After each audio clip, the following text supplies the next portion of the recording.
Baik, Assalamualaikum warahmatullahi wabarakatuh. Alhamdulillah wassalatu wassalamu ala rasulillah wa ala alihi wa sahbihi wa man walah amma ba'du. Baik teman semuanya, rahimani wa rahimakumullahu jami'an. Di video kali ini kita akan mendengarkan teman-teman pengakuan dari salah satu mahasiswa yang dia belajar di negeri Wali, yaitu di negeri Tarim, di Yaman. Ketika beliau bertanya terkait apakah benar ya berita-berita atau cerita-cerita yang digembar-gemborkan di Indonesia, kalau wali-wali Ba'alawi tersebut yang katanya bisa menurunkan hujan susu dari langit. Maka jawaban dari para imam, orang-orang yang ada di negeri Yaman, justru mengatakan, enta marid, kamu itu sudah sakit, sudah gila. Idza kunta marid, ruh ilal mustashfa. Kalau kamu sudah gila atau sudah sakit, ya pergi ke rumah sakit. Ya, pergilah ke rumah sakit. Artinya orang yang berakal, teman-teman. Orang yang berakal sehat, ya pasti logikanya tidak bakal percaya dengan dongeng-dongeng khurafat semacam itu. Bahkan penduduk Yaman itu sendiri mengatakan cerita itu bagaikan orang yang sakit. Karena orang yang percaya dengan cerita tersebut berarti dia sakit dan wajib pergi ke rumah sakit untuk diobati. Artinya gila, dia majnun. Tapi kita heran, teman-teman. Ada orang di Indonesia ini yang digelari doktor, mungkin bahkan profesor begitu ya, masih memuji-muji, membanggakan model-model dari kalangan Ba'alawi. Bahkan dikatakan generasi terbaik yang Allah berikan untuk rakyat Indonesia. Sampai diberi puji. Dan sampai sekarang tidak ada klarifikasi sama sekali. Ya, padahal jelas. Ya, dongeng-dongeng mereka, cerita mereka itu merusak akidah kaum muslimin. Ya, makanya teman-teman perlu kita perhatikan bahwasannya orang yang cerdas itu belum tentu berakal. Tapi kalau orang yang berakal sudah pasti cerdas. Terkadang orang tidak punya gelar, tidak punya titel ya, tapi bisa membedakan mana yang hak dan mana yang batil. Itu orang yang berakal dan cerdas. Ya, makanya sebagian ulama menyebutkan wala yasihu fil afhami syai' idah tajan naharu ila dalilin.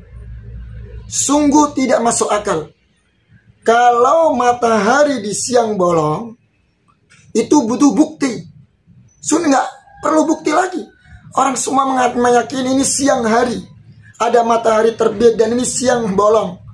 Butuh dalil apa? Butuh bukti apa? Dan anehnya kita tahu bahwasannya para Ba'alawi yang menceritakan dongeng-dongeng ya, yang jelas-jelas itu kedustaan, yang jelas-jelas itu merupakan khurafat, bahkan lebih unggul dari baginda Nabi alaihi salatu wassalam, ya, itu kok masih dibenarkan. Sekarang akalnya di mana? Ya, akalnya di mana? Baik teman-teman, kita akan dengarkan dulu nih teman-teman ya, dari salah seorang Al-Ustadz Adi Hidayat yang masih memuji dan membela Ba'alawi. Ya, yang dia katakan sebagai generasi terbaik untuk umat Indonesia. Baik.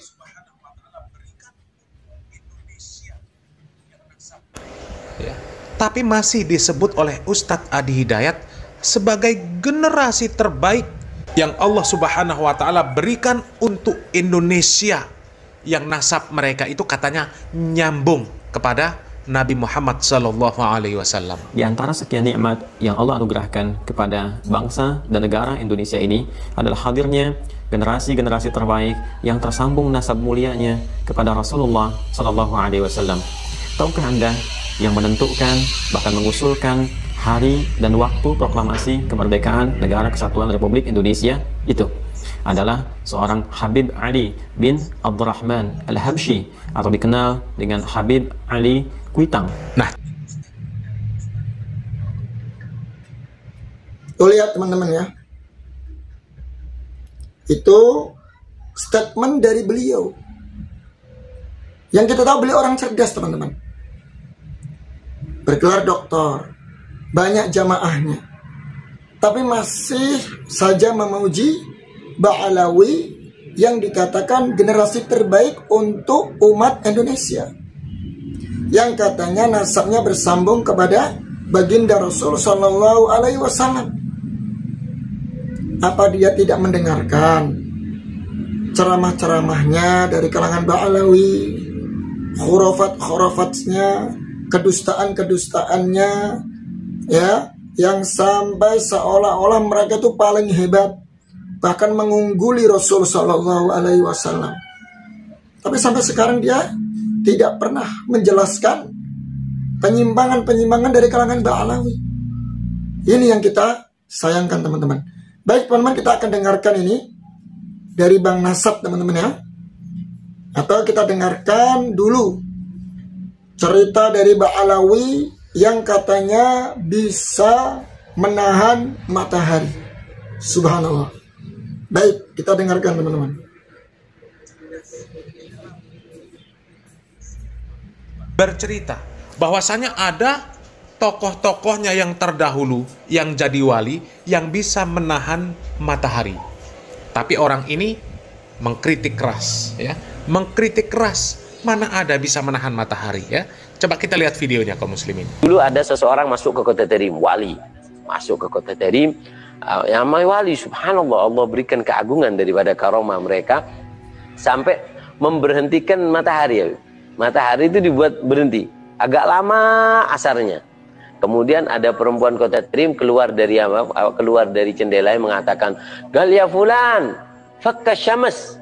Lepaskan itu yang namanya mataharinya. Kita lagi puasa ahli Tarim. Nanti kelamaan ini puasanya. Lepaskan. Subhanallah. Ini wali langsung tahu dilepaskan sehingga subhanallah. Para salihin jalisus salihin fa inna ajaibuhum la yafna.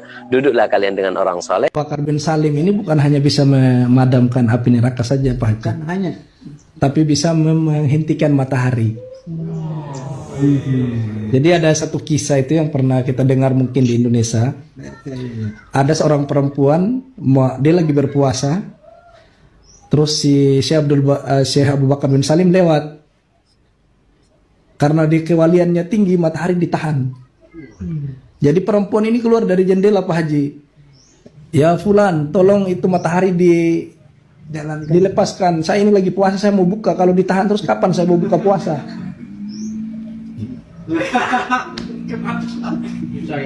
Jadi Syekh Abu Bakar bin Salim pun melepas itu matahari. Jadi si ibu ini pun tadi berbuka puasa. Kalau nggak dilepas, 3 hari itu dia 1 bulan baru buka puasa. Astagfirullahaladzim. Dan memang ini tertulis ya, tulis di kitabnya mereka, tertulis dalam kitab mereka. Bagaimana dia bisa memadamkan neraka, bisa menahan, itu ditulis di kitab dan diyakini seperti itu dan disebarkan, didoktrinkan kepada umat. Subhanallah, astagfirullahaladzim. Bahkan bisa nurunin hujan susu saya dengar. Ini cerita lucu nih Pak Haji. Saya sampai disuruh sama orang Yaman itu, kalau kamu sakit ke rumah sakit. Jadi saya pernah datangi beberapa orang tua di Aden. Jadi kan ceritanya ini, kisahnya kan Syekh Abu Bakar bin Salim ini kan datang ke Aden mau ngisi kajian atau mau berziarah, wallahu alam saya nggak tahu. Ala kulihal dia datang ke Aden, terus orang Aden mengatakan ke dia, kalau memang kamu adalah wali, tolong turunkan hujan susu. Jadi di Aden ya? Di Aden. Jadi hujan susu pun diturunkan sama beliau sampai Aden itu kebanjiran hujan susu. Banjiran susu Pak Haji. Saya datang ke Aden itu, saya tanya beberapa orang imam masjid yang tua-tua. Saya kan nggak mungkin saya tanya yang anak muda karena mereka nggak mungkin tahu kisah itu gitu loh. Kalau yang lebih tua kan mereka masih bisa dapat lah dari orang tuanya mereka tentang kisah-kisah itu. Ternyata benar. Saya tanya itu Pak Haji. Kata imam itu saya nanya, saya bilang pernah nggak ada datang hujan susu di Aden? Ya khi anta marid idhab ila mustasfa katanya. Ada amrun ajib ada soal katanya. Jadi kata beliau kalau kamu sakit ke rumah sakit. Saya itu sampai waduh, saya dibilang gila ini. Jadi dikira saya itu Pak Haji sakit jiwa.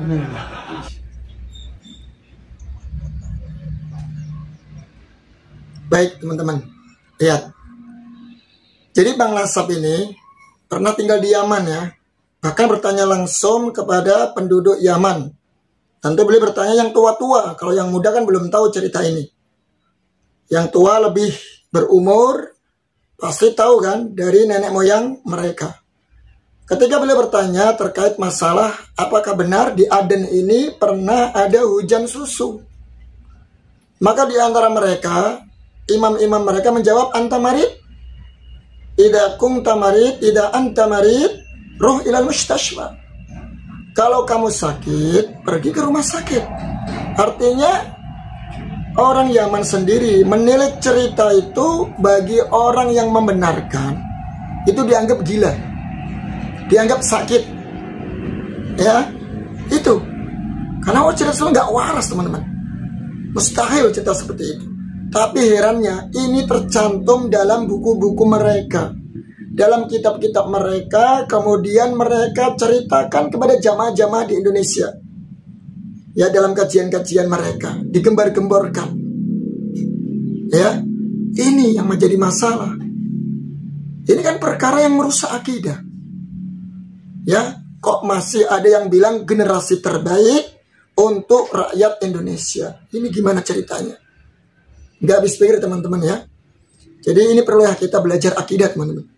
Belajar akidah yang lurus, belajar tauhid yang benar agar tidak mudah tertipu dengan dongeng-dongeng khurafat. Agar kita bisa membedakan mana yang namanya karomah dan mana yang namanya khurafat, mana yang namanya mukjizat dan mana yang namanya sihir.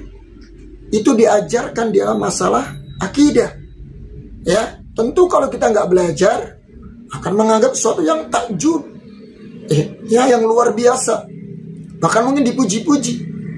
Padahal mereka sendiri sampai sekarang yang katanya masih hidup di antara mereka wali-wali kutub, wali-wali pemimpin dunia, nggak bisa berbuat apa-apa.